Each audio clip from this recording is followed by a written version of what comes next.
પાટણ શહેરમાં ગેરકાયદેસર રીતે ધમધમતા કતલખાના સામે પાલિકાએ ઓપરેશન જીવદયા શરૂ કર્યું હતું।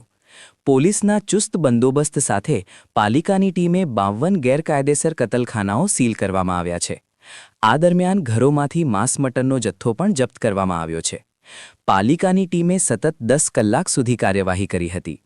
પાલિકાનો વિવિધ વિભાગનો ચીફ ઓફિસર સહિત પાલિકાની ટીમ સાથે વોટરવર્ક્સ ટીમ, ભૂગર્ભ શાખાની ટીમ, સ્વચ્છતા શાખાની ટીમ, ટાઉન પ્લાનિંગ શાખાની ટીમ અને વેરા શાખાની ટીમ, જીઈબીના અધિકારીઓ સહિત 60થી વધુનો સ્ટાફ કાર્યવાહીમાં જોડાયો હતો।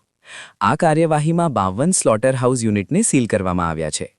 19ના ગટરના કનેક્શન, 16ના પાણીના કનેક્શન કાપવામાં આવ્યા છે, તેમજ 28 લાઇટના કનેક્શન કાપવામાં આવ્યા, જેમાં ખાટકીવાડામાં 43 યુનિટ, બુકડીમાં 1 યુનિટ, રેલવે સ્ટેશન વિસ્તારમાં 5 યુનિટ, મુખાતવાડામાં 1 યુનિટ, મુલ્લાબાકરની પોળમાં 2 યુનિટમાં સીલિંગની કાર્યવાહી કરવામાં આવી। પાટણ શહેરમાં જે ગેરકાયદેસર રીતે કતલખાના ચાલે છે, આ કતલખાનાને આજ સીલિંગની પ્રક્રિયા ચાલી રહી છે।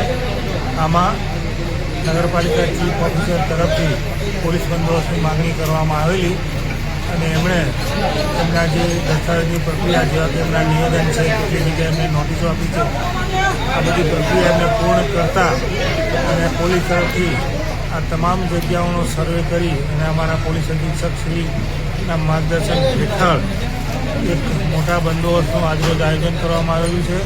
તેમાં અમારા તરફથી ડીવાયએસપી પીઆઈ 12, પીએસઆઈ 18 અને અંદાજે 300 જેવી પોલીસથી એ ડિવિઝન અને બી ડિવિઝન પોલીસ સ્ટેશનમાં આજરોજ બંદોબસ્તની પ્રક્રિયા ચાલુમાં છે।